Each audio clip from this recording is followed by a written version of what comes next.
Hi, everybody. I'm Ben Sweeney. I'm the founder of VidiVet, and you are listening to the Animal Innovation Show.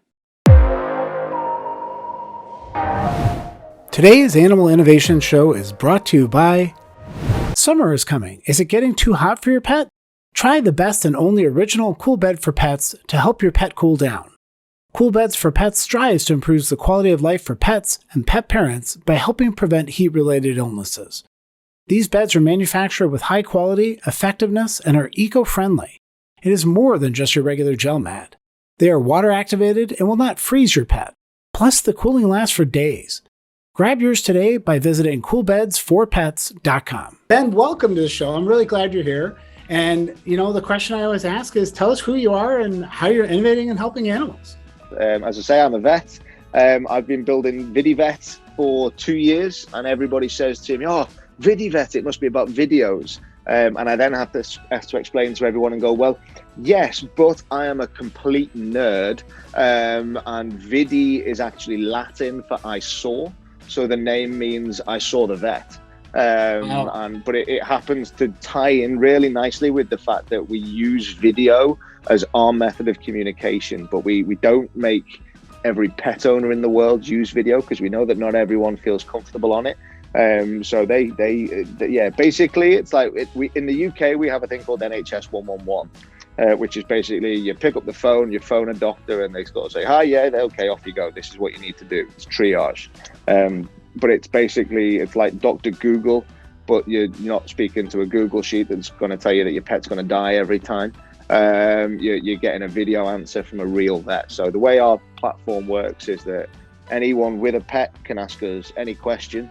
And they get an answer that's a video answer that's personalized and specific to them and their pet and their question in less than 5 minutes from a real vet. So the idea is that it's not like a live feed, right? It's more, I'm asking my question, you're routing it, and then you're getting me an answer. Yeah, that's it. And it's like, sort of, I think kind of innovation for innovation's sake. It isn't necessarily always a positive thing, but we're probably third generation telehealth, if you like, and sort of so when we started, I kind of set our team a fairly lofty aspirational goals, and I said, guys, no pressure, but this has got to be as easy as ordering something from Amazon, and then it's got to be as fast as Googling. And it's important that we support the veterinary profession. And I know in the States it's very similar to the UK in that there's this huge supply and demand mismatch. But actually what we can do better is digitally support people. So, not everyone is having to make a trip to the vets all of the time. I was going to ask you how you do that. I mean, are you recruit these people from all over the world, and they're like contractors, I guess, to you, right? Or are you working with existing veterinary practices?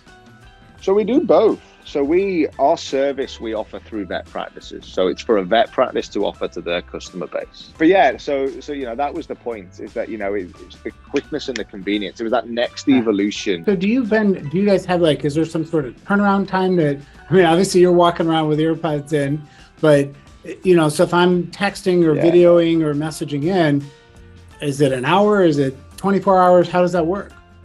Yeah, we think an hour is too long. And in fact, we spoke to 10,000 pet parents, and we sort of asked them, how long would you want to wait? And the average that they would be comfortable with was 23 minutes. Yeah, I mean, I think this is really cool. So now people can, is this like a service I sign up for monthly? Is it on demand? How does all that work? Our primary method of working is through veterinary practices. We do have an access point for people to register for a monthly subscription, but because not everyone is registered with the vet. And I think, what I didn't want this to do was to exclude people who aren't registered with a vet. Basically our job is to make sure there's no or few barriers to entry. That means that you give everybody an option. If they want to sign up themselves, great. My preferred route is they sign up through their veterinarian, because that just gives them that chance to keep the flow simple. Because if they sign up themselves, then we don't necessarily have their vet's email. Excellent. What a great way to end it. I think that's perfect. I mean, I can feel your passion, and I'm excited to see where you're going to take this. So anything else you want to mention before I wrap things up? Well, look, I just want to say thank you. I think, having opportunities to talk about something that you're passionate about is a real blessing. And, you know, I think anybody listening to this can probably see how important this is to me. But yeah, I just want to say thanks for the opportunity. Well, as we wrap things up, I always remind everybody that, I mean, you can feel Ben's passion, right? So if you've got a passionate idea that's going to help animals and the people that love them, we want to know about it. Go to innovations.show and come on the show, because this is why I do the show. I love talking to people like Ben and hearing all these innovative ideas that are going to help animals. And please, if you're not already, go be a Dooberteer. Go to Doobert.com and sign up. We need lots more volunteers to help the rescues and shelters across the country do the life-saving work that they do. So, Ben, thank you again. Really enjoyed the conversation, and I look forward to talking again soon. Cheers, Chris. That was awesome. Thank you.